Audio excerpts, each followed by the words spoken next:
ভক্তি হয়, সেই ভক্তি অক্ষয় অক্ষয়।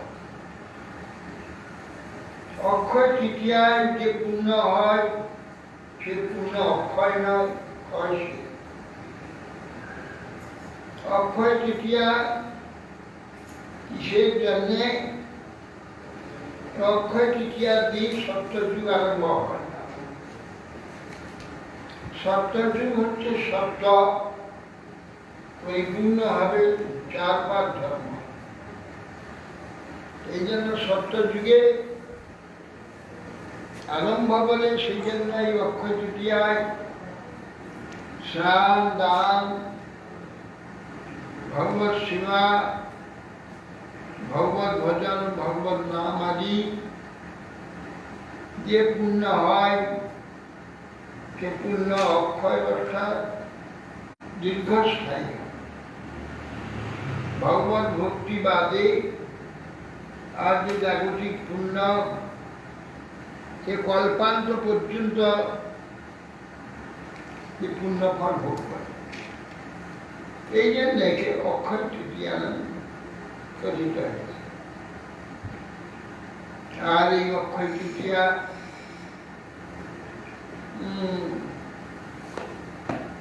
আর চন্দন যাত্রা, চন্দন যাত্রা শ্রী জগন্নাথ দেবের আজ থেকে 21 দিন চন্দন সরোবরে গিয়ে জলবিহার হবে।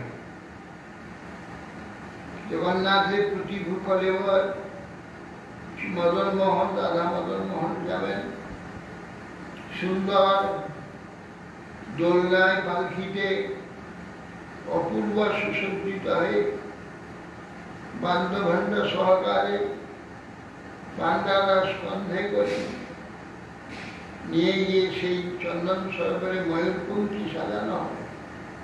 ময়ূরের নেক তাকে ফুল দিয়ে আলো দিয়ে সাজিয়ে মদন মোহনকে সমস্ত চন্দন পুষ্করিণী ঘুরানো হবে। চন্দন পুষ্করিণী ঘুরিয়ে কীর্তন গান এবং নানা সেবা, যারা ওই মদন মোহনকে সেবা করে মাঝখানে পুষ্করিণী মন্দির আছে, মন্দিরে মদন মোহনের ভোগ হবে। সারা এবছর তো সে আশা নাই, সমস্ত চন্দন পুষ্করিণী চারধার ভরে যায় মানুষ এই দৃশ্য দর্শন করার জন্য। এইভাবে মদন মোহন সমস্ত বিকাল চন্দন সরোবরে শীতল জলের হাওয়া ঠান্ডা। এই চন্দন যাত্রা এইরকম প্রতিদিন 21 দিন চলবে। আর শ্রী গোবিন্দের শ্রীঅঙ্গেতে সর্বত্র সর্বভারতে বিষ্ণু বিগ্রহে শ্রীঅঙ্গে চন্দন লাগিয়ে হয়। এই চন্দন লাগিয়ে জন্য মাধবেন্দ্রপুরীর দক্ষিণে মলয়চন্দন আনতে এসে এখানে শিষ্যরা গোপীনাথে অবস্থান করে এইখানে দেহ রেখে সমাধিষ্ঠ হয়েছে। তিনি চন্দন লাগাবার জন্য আদেশ করেছেন। চন্দন 20 কেজি চন্দন 20 করা কর্পূর নিয়ে বৃন্দাবন যাচ্ছেন। রঘুনাথের আদেশ হলো গোপীনাথের অংশী অঙ্গে চন্দন লাগা, তাহলে আমার অঙ্গ তাপ জুড়ে যাবে। গোপীনাথের অঙ্গ আমার অঙ্গ এক। এইভাবে চন্দন যাত্রা ওই 21 দিন হবে। 21 দিনের সঙ্গে চন্দন লাগানো হবে।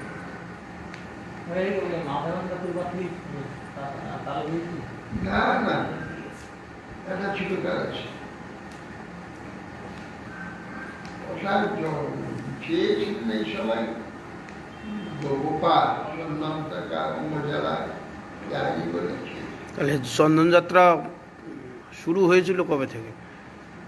চন্দ্রযাত্রা ভগবানের সেবাটা শুরু করা ব্রহ্মা থেকেই। জগন্নাথের যে যাত্রা আছে সুশাস্ত্রে স্কন্দ পুরাণে, সেই চন্দন যাত্রা, সেই একটা যতগুলো যাত্রা, রথযাত্রা, দোলযাত্রা, চন্দন যাত্রা, এইগুলো জগন্নাথ যখন প্রকট হয়েছে সেই সময় তখন থেকে চলেছে। এটা কোনো মাঝখানে কেউ তৈরি আমদানি করে মাফলা পঞ্জিকা যেটা স্কন্দ পুরাণ দিয়েছে, উৎকল খণ্ডে আছে, কি কি যাত্রা তার হবে সব জগন্নাথ শ্রীকে বই দিয়েছে। তাই আজকে এই জগন্নাথের চন্দন যাত্রা আজ থেকে আরম্ভ, এবং ভগবানের অংশীয়ঙ্গেতে ওই চন্দন লাগিয়ে আজ থেকে আরম্ভ। ভগবানের আত্মবোধ সেবা ভক্তরা করে থাকে। ভগবানের এখানে প্রাকৃতিক গরম ঠান্ডা এইসবের কোনো ব্যাপার নেই, এগুলো সব আমাদের আত্মবোধ সেবা। আমাদের যে যেগুলো আমাদের প্রয়োজন হয় আমরা সেইগুলি আমাদের আরাধ্য দেবী ভগবান তাকে উত্তম রূপে সেইগুলি দিয়ে সেবা করতেছে। এইটাই আমাদের নিয়ম, এই জন্য চন্দ্রযাত্রায় হয়, চিরকাল হয়ে আসছে। এবছর তো হয়ে গেল, লকডাউন হয়ে গিয়ে সব বন্ধ। চন্দনযাত্রা দর্শন করতে বছর কেউ যাবে কিনা জানি না, আশেপাশের লোক হয়তো কিছু আসতে পারে, তাহলে হলে আর কেউ যাবে না।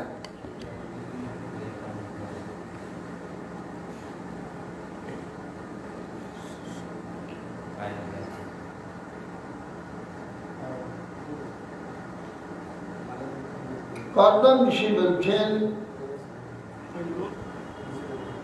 সম্রাট মনুকে, শ্যামবাবু মনুকে, আপনার কন্যার বিবাহ সংস্কার আমনায়ত্ত বিবাহ বিধান দ্বারাই সমগ্ররূপে অনুষ্ঠিত হোক। আপনার গৃহীতার অঙ্গকান্তির দ্বারা ভূষণাদিও শোভা তিরস্কার শ্রেষ্ঠ। সুতরাং ইহাকে কোন পুরুষ না আদর করবেন। এক সময় আপনার এই কন্যা অষ্টাধিকায় আরোহণ পূর্বক কুন্দুক ক্রীড়া করছিলেন। ক্রীড়ানক কুন্দুকের প্রতি আর দৃষ্টি নিবদ্ধ ছিল। এইরূপ ক্রীড়া করবার সময় ইহার পদদ্বয়ের উপরে শব্দের চরণকমল সাতিশয় শোভাযুক্ত হয়েছিল। বিশ্বাবসু নামক গন্ধর্ব একে এই প্রকার দর্শন করে তার বিমান থেকে বিমূর্জিত হয়ে বিমান হইতে ভুঁইতে পড়েছিল। প্রথমে আলোচনা হয়েছে প্রাচুষ্কার দক্ষের কথা, তার পরম্পরায় সৃষ্টির কথা আরম্ভ হয়েছে। এখন যেটা হচ্ছে এটা ব্রহ্মদক্ষের সৃষ্টি সম্বন্ধে একটা আলোচনা, সেটা কিন্তু প্রাকৃতিক ক্ষেত্রে।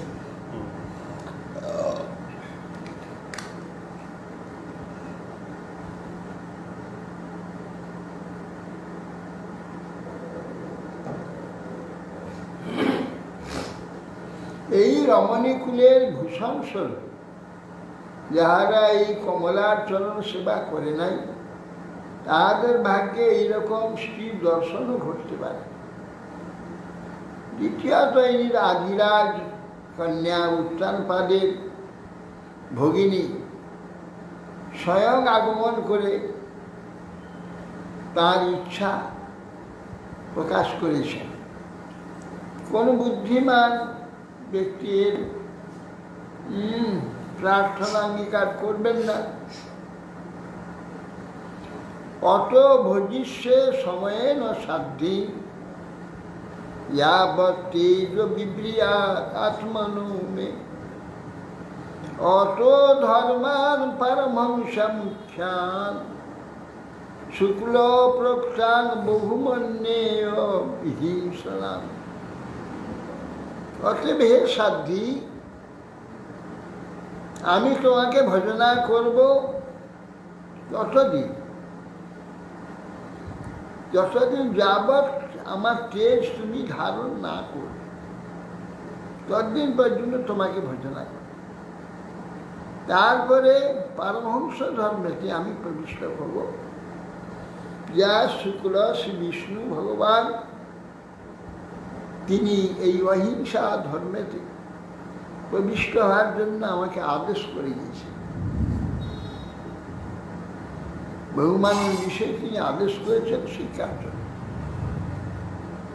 যত অভবৎ বিশ্ব মিদং বিচিত্রম সংস্থাস্যতে যত্র চ ভাবতিষ্ঠতি প্রজাপতিনাং পতিরে সমুজ্যং পরং প্রমাণম ভগবান অনন্তং। হে রাজন, যত অভবৎ বিশ্বমিদং বিচিত্র, এই যে বিচিত্র বিশ্ব যার থেকে উৎপন্ন হয়েছে আর যাহাতে অবস্থিত আছে, সংসাস্যত যত ভাবতিষ্ঠতি অবস্থিত আছে, প্রজাপতি নাম পতিরেব মুজ্জাং, অন্তে লীন হবে প্রজাপতিদিগের প্রতি সেই ভগবান অনন্ত দেব, যে অনন্ত, যে আমার একমাত্র আশ্রয়। মুজ্জাং পরম প্রমাণম ভগবান অনন্ত, ভগবান অনন্ত আদিদেব শ্রী বিষ্ণুই আমার একমাত্র পরম শরণ আশ্রয়। শ্রীমৈত্র উবাচ স উগ্র ধন্যন নিয়দেবার ভাষে নিয়দেবাবভাষে আশিচ্যতু শ্রীমরবিন্দ নাম ভিয়োপগিন্নান স্মিতশোভিতে লিখেন চেতু লুলুভেদ। মৈত্রেয়ী বললেন, উগ্রধন্যন নিয়দেব অবভাষ আশিষ্টিস। উগ্রধন্যা হে বিদুর, কদম ঋষি এই পর্যন্ত বলে মৌন হয়। পরে বুদ্ধিযোগে শ্রী পদ্মনাভ বিষ্ণুকে স্মরণ করে ঈশ্বর স্মিত শোভিত মুখে না, ঈষৎ হাস্য মুখে তিনি শ্রী বিষ্ণুকে স্মরণ করে হাস্য বিকৃষ্ট বলেন, দেবহূতির মনকে প্রলোভিত করবার জন্যে বলছে। সোনুজ্ঞাত্বা ববসিতং মহিষ্যা বিহিতু স্ফুটম তস্মৈ গুণাঢ্যায় দদৌ তুল্যাং প্রহসিত। মনু নিজ মহিষীয় দুইটা কন্যার সহিত তাদের অবগত অভিপ্রায় জেনে আনন্দিত হয়ে সর্বগুণ বিভূষিত এই মুনিবরকে অনুরূপ বেদমত কন্যা সমর্পণ করে।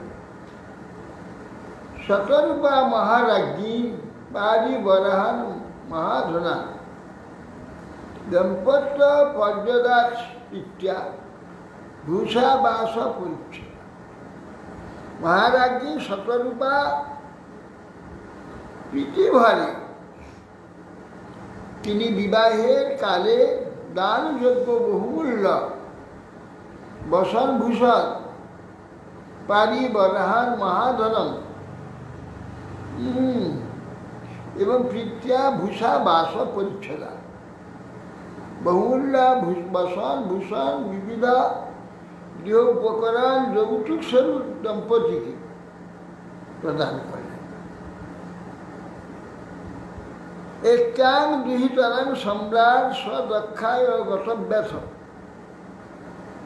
সদৃক্ষায় গতব্যথ উপগুজ্য চ বাহুভ্যাম উৎকণ্ঠান মথিতাস। উপযুক্ত পাত্রে কন্যা সম্প্রদান করে তিনি নিশ্চিন্ত হলেন, কিন্তু তার দুহিতার প্রতি কন্যার প্রতি অত্যন্ত স্নেহ প্রযুক্ত তার মনে অন্য প্রকার উৎকণ্ঠা জন্মে তিনি স্নেহ ভরে ভুজদ্বয় প্রসারণ পূর্বক কন্যাকে বক্ষে ধারণ করলেন।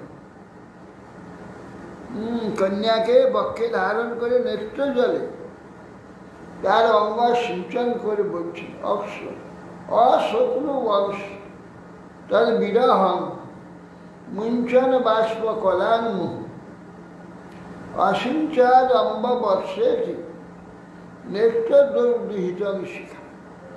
কন্যার বিরহেতে অস্বপ্নবন্ত বিরহং মুঞ্চন বাষ্প কলামুহ, তার বিরহ সহ্য করতে না পেরে তিনি অশ্রুসিক্ত করলেন, তার কেশ অশ্রুসিক্ত করে হে মাত হে অম্ব হে বৎসে।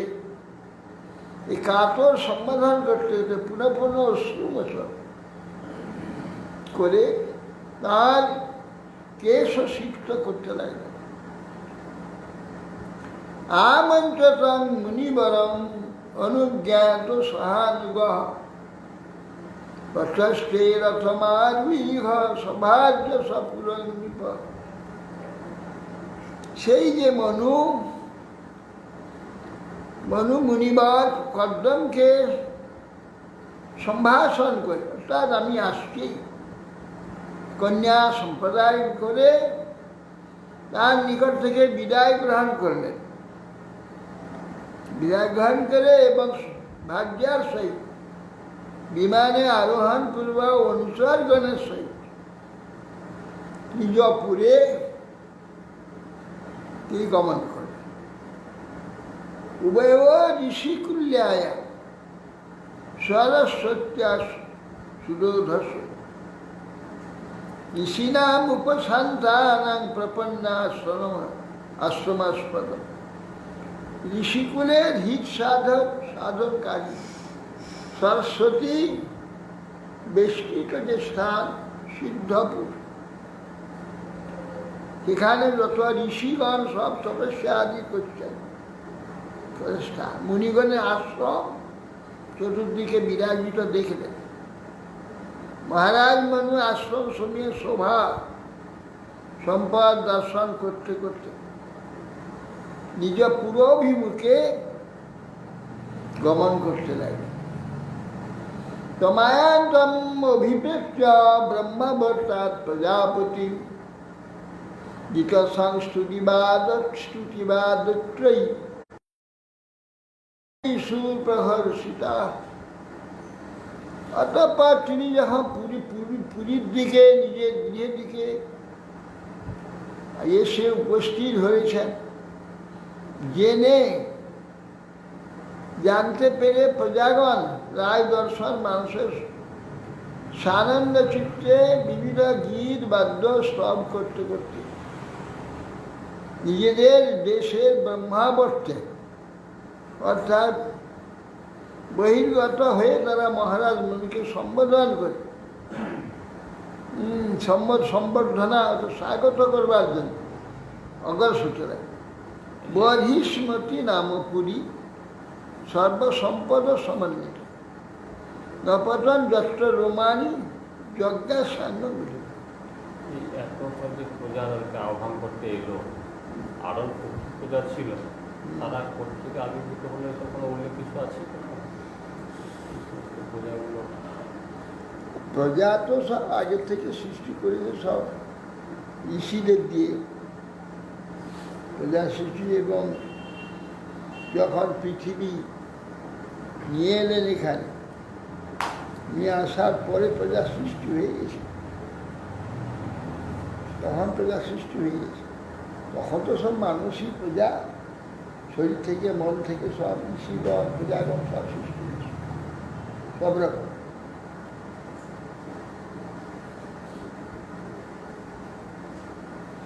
বরিষ্মতিপুরী নাম কেন না, এখানে বরাহদেব অঙ্গ ঝেড়েছিলেন, তাতে তার চুল ওখানে পতিত হয়ে প্রচুর কুশ ও কাশ হয়েছিল।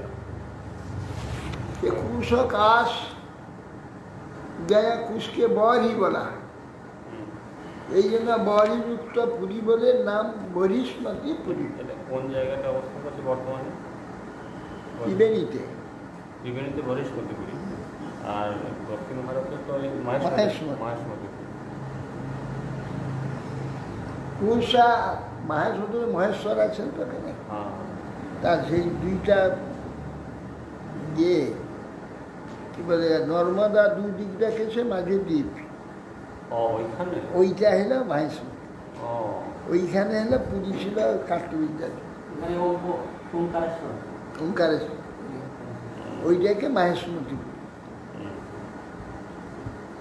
কুশা কাশাশ্চ এবাসন সস্বধরি বর্চস ঈশ্বর জয়ী পরাভব্য যজ্ঞাগ্নি। ওই স্থানে পতিত যে রোম সকল বরাহার হরিৎ বর্ণ কুশ এবং কাশ রূপে পরিণত হয়ে সর্বদা বিরাজ করছে। তার দ্বারাই ঋষিগণ যজ্ঞ বিঘ্নকারী যে রাক্ষসদিওকে পরাভব করার জন্য যজ্ঞানুষ্ঠান করে যজ্ঞেশ্বর বিষ্ণুর আরাধনা তারা করে থাকে। কুশ কাশ ময়ং বাহারাস তীর্য ভগবান মনু অজগৎ যজ্ঞপুরুষ লব্ধস্থান যত। কুশকাশময় বারাহাস তীর্য ভগবান মনু, রাজর্ষি মনু ভূমণ্ডল স্থান প্রাপ্ত হয়ে ওই স্থানে কুশ কাশ নির্মিত আসন বিস্তার করে যজ্ঞ পুরুষ শিহরি অর্চনা করেছে।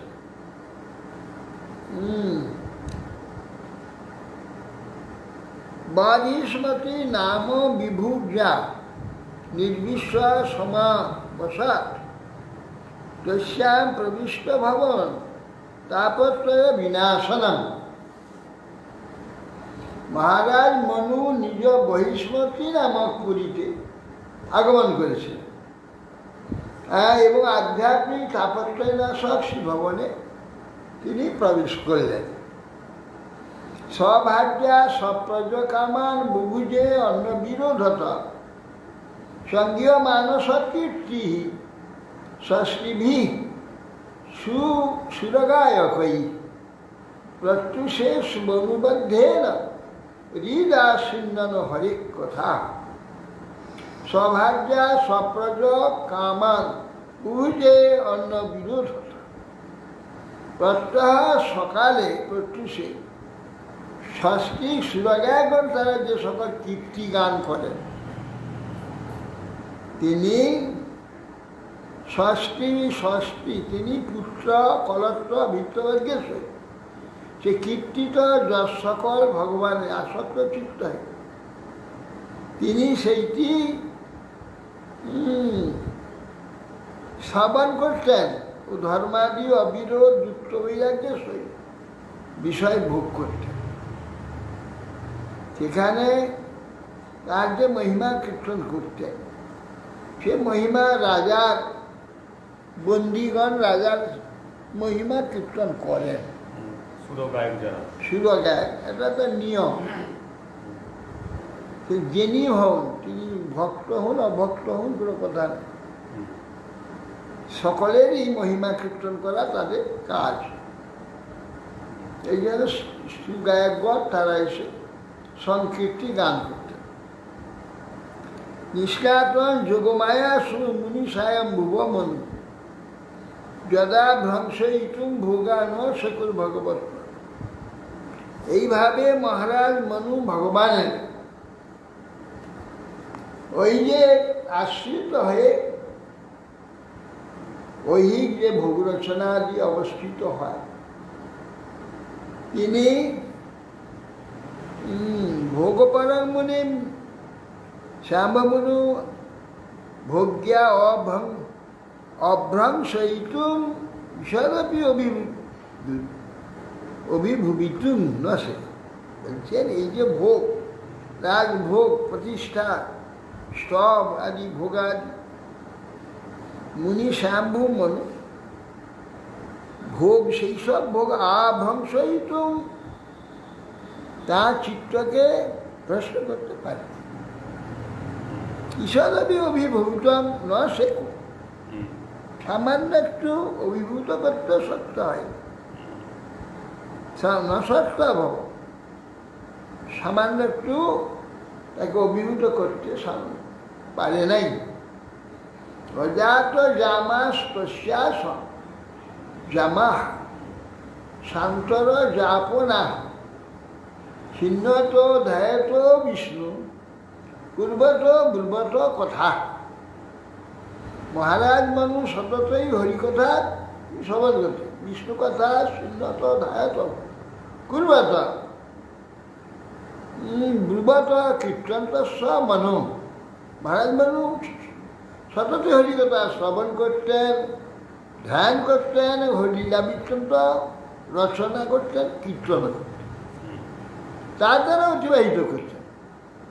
তিনি মুনির ন্যায় আচরণ করতেন। হ্যাঁ, আর এইভাবে তিনি কালাবয়ব প্রহরা অজাত জাম আগত সফরা আপন তিনি তাতে ক্ষণ মুহূর্ত কাল আদি কালেরও অবসর সকল সার শূন্য না হয়ে মন্বন্তর পূর্ণ করেছিলেন শ্যাম্য মানুষ। এইভাবে ক্ষণ মুহূর্ত কালও অবসর নেননি। স্ব শান্তরম নিম্নে যুগানাম একসত্য বাসুদেব প্রসঙ্গেন পরিভূত গতি। তিনি এইভাবে অন্তর শূন্য হয়ে বাসুদেব প্রসঙ্গেন পরিভূত অতিত্রয় গতিত্রয়, প্রত্যয় জাগ্রত স্বপ্ন সুষুপ্তি, এই তিনটি গতি যে আছে তাতে তিনি সেই বাসুদেব সম্বন্ধ ছাড়া অন্য কিছু ভাবে থাকতেন না। এইভাবে মনু যুগানাম এক সপ্ততি ৭১ চতুর্যুগ অতিক্রম করেছে। সাম্ভব অনন্তরকার নিম্ন সত্তর যত এই গুণত্রয়কে পরাভূত করেছেন তিনি। তিনগুণকে পরাভূত করে সেই যজ্ঞপুরুষ ভগবানকে আশ্রয় করেছে। শরীরা মানসা দিব্যা বৈহা সে যেঠ মানুষা ভৌতিকাশ্চ কথন ক্লেশা বেদের হরিসংসার। বলছেন হে বিদুর, শারীরিক, মানসিক আর আধি দৈবিক শত্রুজাত শীতোষ্ণজনিত যে ক্লেশ, হরিপদাশ্রিত ব্যক্তি কিরূপে পীড়া জন্মাইতে পারে বলে বটে। হরিপদাশ্রিত ব্যক্তি শরীর মানস দিব্য বৈয়াস যেচ মানুষা শারীরিক, মানসিক আদি দৈবিক শত্রুজাত শীতোষ্ণজাত ক্লেশ হরিপদাশ্রিত ব্যক্তির পীড়া জন্মাইতে পারে না। যা পৃষ্ঠ মুনিভি প্রাহ ধর্মান নানা বিধান শুভা নির্ণয় বর্ণা সমাঞ্চ সর্বভূত হিত সদা সর্বভূত হিত মনু মুনি সর্বভূত হিতর্থে মুনিভি পৃষ্ঠ নিনাম সাধারণ ধর্ম বর্ণাশ্রম, বিশেষত বর্ণাশ্রম ধর্ম, নানাবিধান শুভা ধর্ম, শুভ ধর্মের কথা যাতে কল্যাণ হবে তিনি সেগুলো বর্ণনা করেছেন।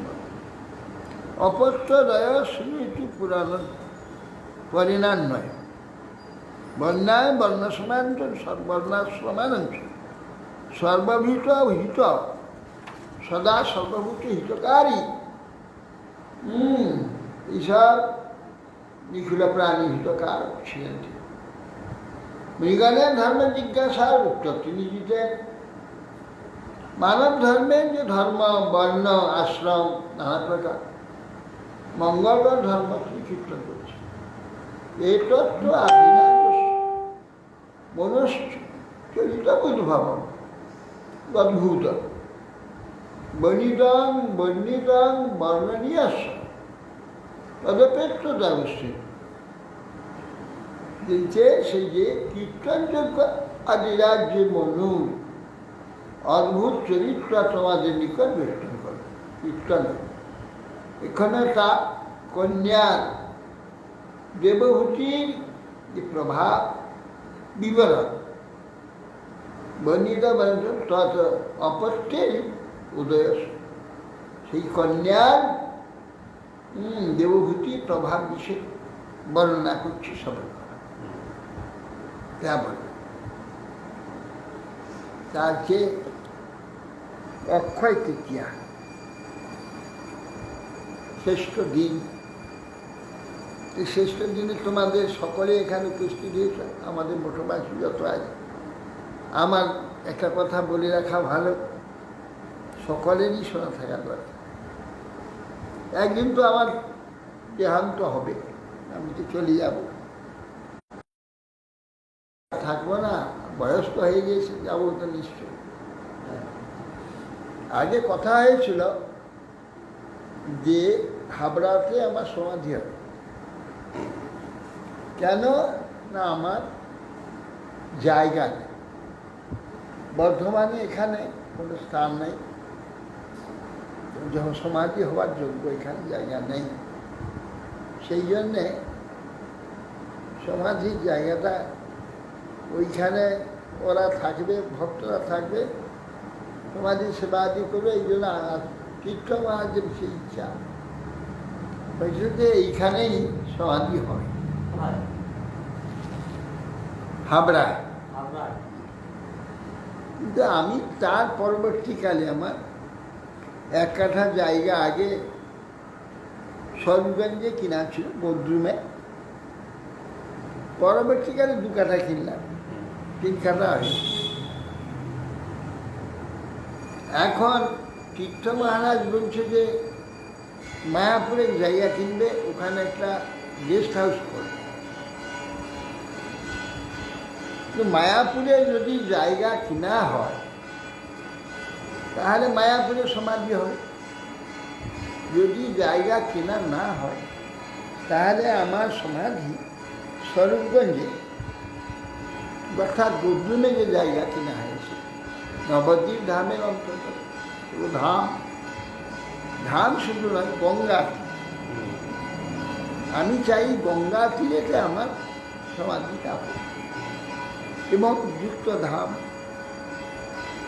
গঙ্গা থেকে 1 মাইল অন্তর্গত আছে, গঙ্গার মধ্যে এপারে আর ওপারে। গঙ্গা থেকে 1 মাইলের মধ্যে যা সমাধি হবে গঙ্গার মধ্যেই হবে। এই জন্যই বলে গঙ্গায় বসে বললি। হ্যাঁ, গঙ্গার গঙ্গার মধ্যে মধ্যে। হ্যাঁ, 1 মাইল 2 মাইল 5 মাইল গঙ্গায়। ইয়া 1 মাইল বেশি কোথায় হবে? কাছেই তো, গঙ্গার কাছেই তো বদ্রুম। কোনটা বদ্রুম? গায়ে আরলং। আরে 8 কিলোমিটারও নয়, কাছেই তো একবারে গঙ্গা তীর। গঙ্গাই ছিল, গঙ্গার মধ্যে গঙ্গায়। গঙ্গা 1 মাইল, 1 মাইল অনেকটা। গদ্রুম আর গঙ্গার মধ্যে কোনো পার্থক্য 1 মাইল বলতে ওখান 3 থেকে কিলোমিটার, 1 মাইল 3 গঙ্গা কিলোমিটার। থেকে গদ্রুম পেরিয়ে ওপাশ চলে যাবে। হুম।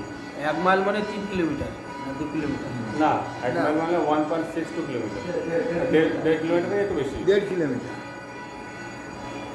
গঙ্গা তীরে আমার সমাধি হোক এটা চাই। অতএব মায়াপুরে যদি আমি মরবার আগে যদি মায়াপুরের জায়গায় খুঁজতে হয়, যদি এবার কিনতে পারে তাহলে ওইখানে হবে। আর না হয় তো এই গদ্রুমেতে যেটা পড়ে রয়েছে ওইখানে হবে। আর এ পাশে যেখানে কেনা হচ্ছে ওইখানে 1-2খানা হোক 3খানা হোক ঘর তৈরি করবে, কোনো সেবক থাকবে, কিছুই করতে হবে না, সমাধি দেওয়া থাকলেই যথেষ্ট। সেবা আদি করু না করু কোনো ব্যাপার নেই। সেবা করলে অমনি এই তো সনাতন গোস্বামী, রূপ গোস্বামী, জীব গোস্বামী কোনো মূর্তি নেই, সেখানে ছোটো একটু মঞ্চের মতো ফেলে দেওয়া আছে, সেখানে ভোগ দেয়, পূজা দেয়, সব একটু জল ঢেলে দেয়, একটু পুষ্প দিয়ে আইলে সেবা হয়ে যাবে, সমাধি সেবা। অত এর জন্য কেউ থাকে যদি করবে, না থাকে না করবে, এর জন্য কিছু না। আর আমাদের বর্ধমানের জায়গা থাকলে তো কোনো ব্যাপার ছিল না, এখানেই হয়ে যেত। অতএব এখানে হচ্ছে বরং গঙ্গা থেকে হয়। শ্রেষ্ঠ যে স্থান। হ্যাঁ, রাস্তাঘাট দিয়ে ধরে ভালো। রাস্তাতে গঙ্গার ধারে উঠছে, এত রাস্তা আর কি আছে। সামনে করা ভালো যাবে না। তো এই জন্যে এই কথাগুলো তোমরা সকলেই শুনলে।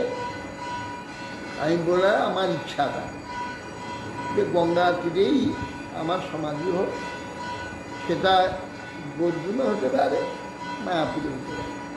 মায়াপুরে সেটাও গঙ্গার মধ্যে, যে কোনো জায়গায়, সেখানে যদি না হয় এইখানে হবে। আর এখানে এটা বিক্রি করে আর মায়াপুরে বাড়াতে হবে না। মায়াপুরে যদি মহাপুরুর ইচ্ছা হয়, ভালো মহাপুরু দিয়ে দেন, মহাপুরু সেইখানে ভক্ত দিয়ে দিলে সেইখানে হয়ে যাবে। এখানে ওখান থেকে ট্রেনে নিয়ে টাকা এইটা জোগাড় করে বিক্রি করে এখান থেকে টেনে নিয়ে গিয়ে হ্যাঁ, ওখানে ওটা বাড়ানোর করার কোনো যুক্তি নেই। কোনো দরকার নেই। হ্যাঁ। এইখানে যেটুকু আছে ওখানে 2খানা ঘর, 2-3খানা ঘর হয়ে যাবে।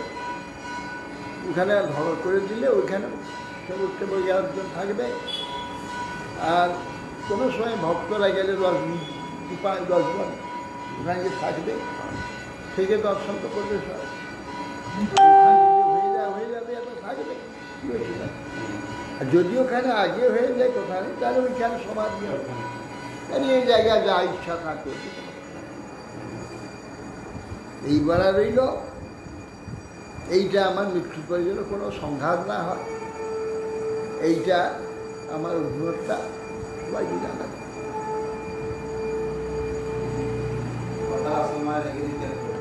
হ্যাঁ, আপনাদের মনে থাকলেই হলো। সকলে মনে থাকলে হবে। হ্যাঁ, সকলে তখন বিরোধিতা না করে গুরুদেবের ইচ্ছাটা পূরণ করার চেষ্টা করবেন। তাহলেই হয়। নিজের ইচ্ছাগুলো বাহাদুরি না দেখানোই ভালো। আমরা অধিকাংশ ক্ষেত্রে নিজেদের ইচ্ছা মতো কাজ করি। ভালো হলো ভিডিও করার, এটা আমাকে পাঠিয়ে দিন। শ্রীমত্রবাস পিতৃভ্য প্রস্থিতে সাধ্যি প্রতিমিঙ্গিত কবিদা নিত্য পর্যচর প্রীত্যা ভবানী বা ভবন্ত। মৎস্যঋষি বলছেন, হে বৎস বিদুর,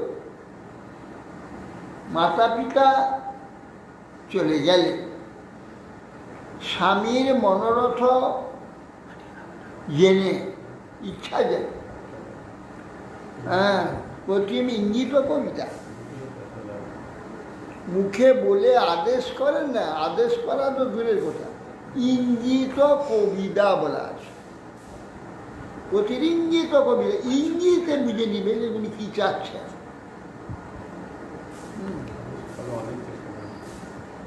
কি চান?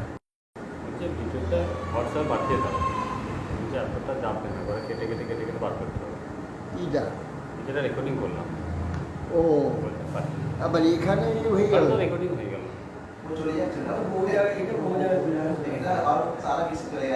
ও তো সর্বত্র হয়ে গেল গো।